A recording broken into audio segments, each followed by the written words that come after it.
Since, obviously, the days of Nostradamus, there's been many people who've tried to foresee the future.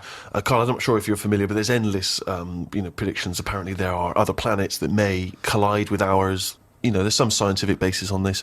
But if you knew with certainty that today was the end of the world, how would you spend that final day? So, for instance, I've always wanted to smash up a bar.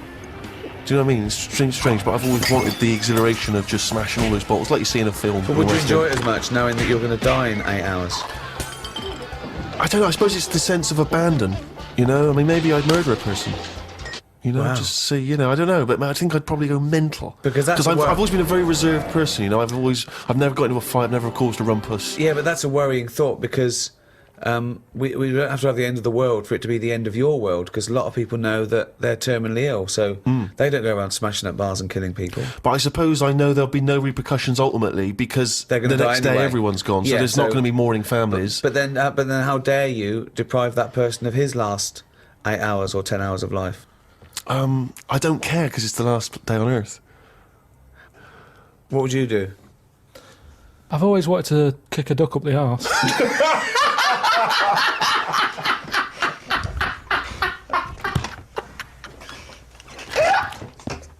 I should start by just saying, Carl, that the natural world is so diverse that we don't even know how many species there are.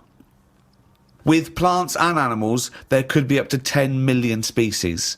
There are 37,000 different species of spider alone. What do you think of that? It's a lot. It is, isn't it? A lot. But if there's loads of stuff out there that we don't know about, and we don't know what it's doing, is it that important? Is it worth finding them now? Well, yeah. Why? Well, it may give us the key to unlock other mysteries. A spider won't. Well, it might do. A spider won't be unlocking any mysteries. Well, that's what I mean is the police know about the gangsters, but they go, right, we're aware of them, let them get on with it. We'll keep our eye on them. And it's the same in the jungle. These spiders, the deadly ones you're aware of, the ones that are just pottering about, you go, don't even worry about them, don't even give them a name. They're not doing anything. But what if there's another poisonous spider they haven't identified yet, lurking in the undergrowth? I'd be very surprised. So you'd be very surprised? I'd be surprised if there was something... It sounds like laziness on your part. But they're discovering new species all the time. We know about all the dangerous stuff now, because we have to. We live in a world now. We do. We know about a lot of the dangerous stuff. Whenever they find something new now, it's like a new butterfly or... Well, no, look at AIDS. What? When I was a kid, no one had ever heard of AIDS. Yeah, but that's not a natural thing, is it? That's not like a spider or... What do you mean it's not a natural thing?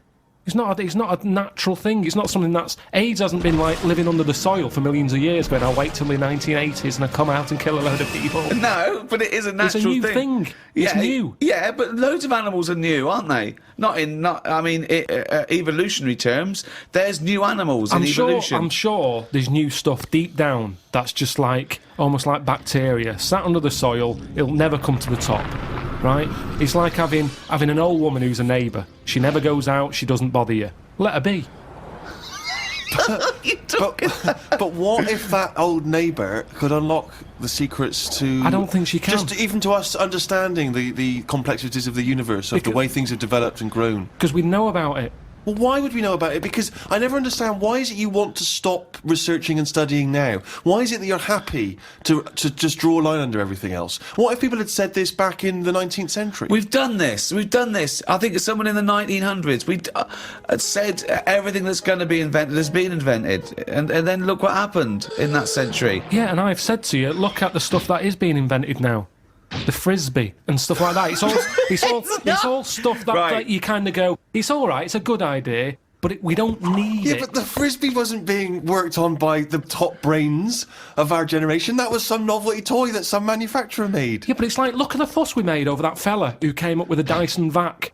Everyone was like, he's up there with Einstein. Well, he's not. It's a good vac. It cleans up floors well and everything. Who said he's up there with Einstein? His PR people in one of those programmes where they did like great inventions of our time, it was easy early on. You go, Einstein, Newton did this, Archimedes, Dyson. And they started to run out because it is harder to come up with something new now. Because everything that's needed, remember, the things we've invented are things that we sort of go, we could do with that. Inventors don't sit there going, what can I make? Oh, I need a toaster. They've sat there, they've burnt the toast under the grill and they've gone, I need some sort of device here. Well, that I can somebody, put bread in. yeah. And what can it do? I'll shake it like Necessity that, is the and mother of invention. Yeah. However, there are people who sit around going, "Where's a loophole in the market? Where's a niche?" Here's something. About a year ago, I came up with a see-through toaster, so that you can see how much the toast is cooked. Right. I found it about 2 months after that. Someone had done it, so I'd just been beaten to the post. I met a bloke on a conference once who sent a drawing to Blue Peter. It was their designer car of the future, and he sent them a drawing that was a car, and the only innovation was that you can have a shit while driving. And then he put shit goes down pipe, which becomes fuel. They must have looked at that and gone, what a maniac. I think that's a brilliant... I mean, I've driven a long way. I drove to Cornwall recently, and I would have loved... But I think he did it when he was about lavatory built into the 9, seat. and he must have thought, I'm being driven to school. Oh, I need the toilet. Wouldn't it be good? But if why this- hasn't that been done? What? Well, like Steve says, I've been in the same situation when you're driving and you go, oh, where's the service station? You see a sign saying 36 miles. So what? You're in So, agony. so you suggest pull your trousers down and shit down in the seat that's a toilet? Yeah, well, what's wrong with that? Well, you got your nan in your back. She's got one as well. So you are going to Cornwall all shitting. Well, not all the time, but it's more useful to me than a lighter. So also, at Where what do you point wash do your you hands? wash your hands or Yeah. wipe your arse? At what point does that occur? Oh, At the that's end of the journey. Oh, God! So you get in, you have a shit at Deptford, and you wipe your arse at Polperro. Yeah, but like I've said to you, this isn't like just people going, oh, I think I'll have one. You need one? Not really, but it's something to do, innit? I'm sick of playing I Spy, I'm having a shit. You have it when you really need one. When you have to pull off a motorway, it's a lot of messing about. It's probably going to be a queue at the toilet. No more queues at toilets. 10-minute break that takes, doesn't it? 10 know, minutes yeah. to 10 pull off, minutes. have a quick shit. Driving along, it's just going on. It's just going on. Don't even know about it. Radio's on, everyone's happy. Doesn't matter. I don't know, I mean, we all do it as well, that's the thing. Anything else you'd come up with? There's so many things, chocolate fountain, anything like that. I just go, what are these? Who's invented these? Who's okayed this idea? And yet I can't have a shit on the motorway. Think of computers. Yeah, computers are a good thing, and it baffles me as to how they came about. When you think a computer chip is just made out of sand. Now, for someone to come up with that, you go, there must have been some sort of alien involved here. What do you mean? Why do you think that? So I love it. So the frisbee, rubbish. Anything too clever? Well, it wasn't an invention, it was an alien. So there's nothing between frisbee and computer chip. What I'm saying is, it's not even an idea, is it? What do you mean? A computer chip, where's that come from? Oh, it's amazing. Well, it's astounding, yeah. So With- you with- think it was an alien? What are you talking about? Great. Because I can't believe that someone would go, right, I want to make something that will hold information and be able to do... I know, let's use some sand, we've got loads of that.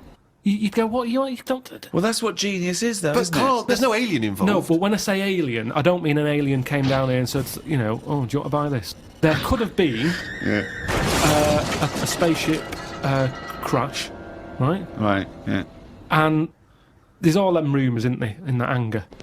They've got the spaceship, they take it apart, they go, yeah, wheels, we've got them, yeah, steering wheel. Yeah. And then they go, hang on, what's this here? And they find the chips, and they break it down, and they find Carl, it's sand. but the fact that sand makes computer chips is not the interesting thing. The interesting thing is how the human being discovered that, what am I talking about, sand makes computer chips, that silicon can have information put on it. But we're made out of oxygen, nitrogen, carbon, do you know what I mean? And hydrogen. Yeah, they're but that's fascinating. nature. You see, Yeah. nature is amazing. You can't beat nature, right? No. It comes up with some amazing things. Yeah, but man is nature. Don't forget that we're an animal. We're a brilliant ape. We're actually 98.6% genetically identical to a chimpanzee, Carl. Think of that. We only differ on 1.4% of Well, our genetic makeup. that must be the arse.